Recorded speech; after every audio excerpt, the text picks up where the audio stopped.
Hello friends, welcome to our YouTube channel Voice and Idea, and today we are going to discuss CTET CDP Unit 6 Motivation, Emotions and Personality Rapid Revision One-Liners। तो चलिए शुरू करते हैं। CTET CDP Rapid Revision One-Liners की playlist ready है। CTET CDP Unit 1 to Unit 5 already cover किए जा चुके हैं। अगर आपने नहीं देखे हैं तो उन्हें भी ज़रूर देखिए और चलिए शुरू करते हैं। Unit 6 motivation basic concepts. तो चलिए समझते हैं। Motivation is the process that initiates, directs and sustain behaviour. जो मोटिवेशन है वो एक प्रोसेस होता है जो कि इनिशिएट करता है डायरेक्ट और सस्टेन बिहेवियर को। The word motivations come from Latin movere meaning to move. जो वर्ड मोटिवेशन होता है वो कहाँ से आता है? लैटिन से movere meaning to move. Motivations drive learners toward goal achievement. Motivation जो है वो ड्राइव करता है लर्नर्स को टुवर्ड्स गोल अचीवमेंट की तरफ, गोल अचीवमेंट के लिए, है ना? क्योंकि ये एक प्रोसेस होता है जो कि इनिशिएट करता है और डायरेक्ट करता है, सस्टेन करता है बिहेवियर को, तो वो लर्नर को ड्राइव करेगा गोल अचीवमेंट के लिए। मोटिवेशन कैन बी इंट्रिंसिक और extrinsic. Intrinsic motivation come from with in the individual, जो कि इंडिविजुअल से आता है, विद इन द मतलब अंदर से ही आता है ना?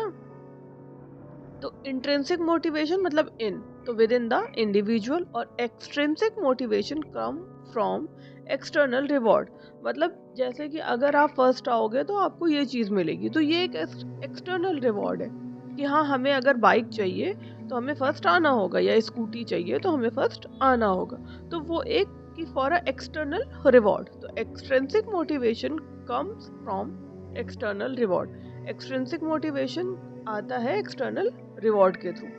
Motivation enhances learning efficiency and performance. जो मोटिवेशन है वो एनहांस करता है, किस चीज को एनहांसेस करता है? लर्निंग एफिशिएंसी को और परफॉर्मेंस को, है ना? आपकी क्या परफॉर्मेंस है, आपकी लर्निंग एफिशिएंसी क्या है? Maslow proposed the hierarchy of needs. तो जो मास्लो है उन्होंने प्रपोज करी है hierarchy of needs. Maslow's hierarchy includes, क्या इंक्लूड करते हैं? Physiological, safety, social, esteem and self actualization need, जिसमें कि self actualization is the highest level of need. मतलब क्या है कि सबसे पहले आएगा फिजियोलॉजी, है ना? फिजियोलॉजिकल आएगा, फिर सेफ्टी आएगा। तो सबसे पहले नंबर पे क्या हुआ? मतलब नीचे से शुरू होगा, नीचे से ऊपर जाएगा। हायर मतलब ऊपर होता है ना, तो नीचे क्या होगा? Physiological, safety, then social, then esteem, then self actualization. और सेल्फ एक्चुअलाइजेशन को हाईएस्ट लेवल ऑफ नीड बताइए, है ना? Next, emotions basic concept. क्या है इमोशंस के? Emotion is a complex psychological state. Emotions जो है वो कॉम्प्लेक्स साइकोलॉजिकल स्टेट है। Emotion influences learning, memory and attention. जो इमोशंस है वो इन्फ्लुएंसेस करते हैं, किस चीज को इन्फ्लुएंस करते हैं? लर्निंग को, मेमोरी को एंड अटेंशंस को। पॉजिटिव इमोशंस एनहांसेस, किस चीज को पॉजिटिव इमोशंस जो है क्या एनहांस कर रहा है? Motivation and performance. जो पॉजिटिव इमोशंस होगा वो एनहांस करेगा मोटिवेशंस को और परफॉर्मेंस को।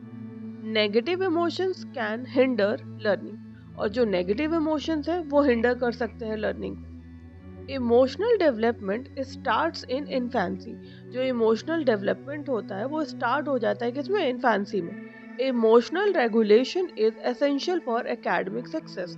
और जो इमोशनल रेगुलेशन है वो एसेंशियल है फॉर एकेडमिक सक्सेस के लिए। एकेडमिक सक्सेस के लिए इमोशनल रेगुलेशन तो जरूरी है ना। Emotional intelligence help in managing social relationship. और इमोशनल इंटेलिजेंस जो है वो हेल्पफुल होती है इन मैनेजिंग, हेल्प्स करती है in managing social relationship. Next, personality basic concept. अब हम बात कर रहे हैं पर्सनालिटी के बेसिक कॉन्सेप्ट की। Personality is the sum of trait and characteristics that define a person. जो पर्सनालिटी है वो sum of traits and characteristics है जो कि डिफाइन करता है पर्सन को।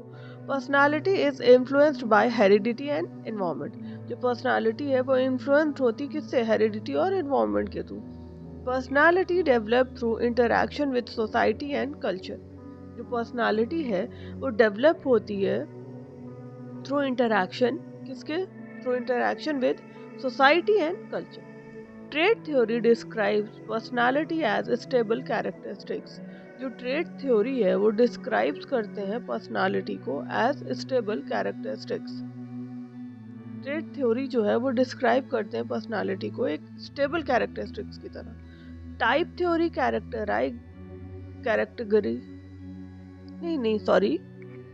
जो टाइप थ्योरी है वो कैटेगराइज करती है पर्सनालिटी को इनटू टाइप।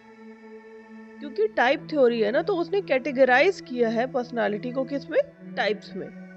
कौन से 2 टाइप्स होंगे? Introvert and extrovert. तो पर्सनालिटी जो है वो अफेक्ट कर रही है learning style, motivation and behaviour. Of course personality affect करती है learning style, motivation and behaviour को। और ट्रेड थ्योरी क्या डिस्क्राइब करती है? पर्सनालिटी को एक stable characteristics. Teacher should understand student personality for effective teaching. क्योंकि पर्सनालिटी भी अलग अलग होती है सबकी, है ना? क्योंकि पर्सनालिटी भी इन्फ्लुएंस्ड होती है किससे? हेरिडिटी और एनवायरनमेंट से। तो teacher should understand student personality for effective teaching. तो उनकी पर्सनालिटी को समझना है लर्नर्स की, ताकि इफेक्टिव टीचिंग हो सके। और ये ऑफ कोर्स डेवलप होती है through interaction with society and cultures के through. Next, relationship between motivation, emotions and personality. तो रिलेशनशिप क्या है मोटिवेशन, इमोशंस और पर्सनालिटी का? Motivation drive behaviour, personality guide behaviour pattern. Motivation क्या ड्राइव करता है? बिहेवियर को। और जो पर्सनालिटी है वो गाइड करती है बिहेवियर पैटर्न्स को। Emotions affect motivations and decision making. जो इमोशंस हैं वो अफेक्ट करते हैं मोटिवेशंस को और डिसीजन मेकिंग को। पर्सनालिटी ट्रेट इन्फ्लुएंस करते हैं इमोशनल रिस्पॉन्सेस को। जो पर्सनालिटी ट्रेट है वो इन्फ्लुएंस करते हैं इमोशनल रिस्पॉन्सेस को। Self regulations link emotions and motivation. जो सेल्फ रेगुलेशन है वो लिंक करता है इमोशंस को और मोटिवेशंस को। Holistic teaching consider motivation, emotions and personality together. जो होलिस्टिक टीचिंग होगी वो कंसीडर करा जाएगा, considers motivation, emotions and personality together.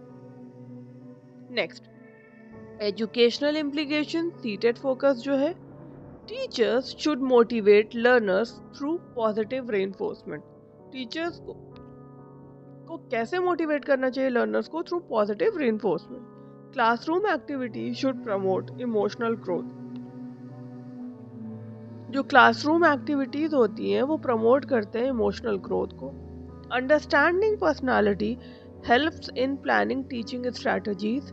जो अंडरस्टैंडिंग होती है पर्सनालिटी वो हेल्प करते हैं in planning teaching strategies. Student should be encourage to express emotions appropriately। Student को एनकरेज करना चाहिए to express emotions appropriately। Teacher should provide supportive environment for personality development. Of course जब आप सपोर्टिव एनवायरनमेंट प्रोवाइड करते हो तो personality develop होती है। एनकरेज करोगे बच्चों को तो इमोशंस जो है वो अप्रोप्रिएटली एक्सप्रेस कर पाएंगे। Motivation should be link to learning goals. और मोटिवेशन जो है उनको लिंक करना चाहिए थ्रू लर्निंग गोल, ताकि आप उनको मोटिवेट करोगे तो क्या है, पॉजिटिव रेनफोर्समेंट के थ्रू वो जल्दी मोटिवेट होंगे और मोटिवेशंस के थ्रू उनके लर्निंग गोल्स को लिंक करा जाएगा, ताकि वो बेहतर तरीके से सीख पाएंगे, अंडरस्टैंडिंग उनकी अच्छी हो पाएगी और लाइफ में अचीवमेंट होगा। आई होप आपको क्लास अच्छी लगी होगी। अगर क्लास अच्छी लगी हो डू लाइक शेयर करें अपने फ्रेंड्स के साथ। मिलते हैं नेक्स्ट वीडियो में। Thank you.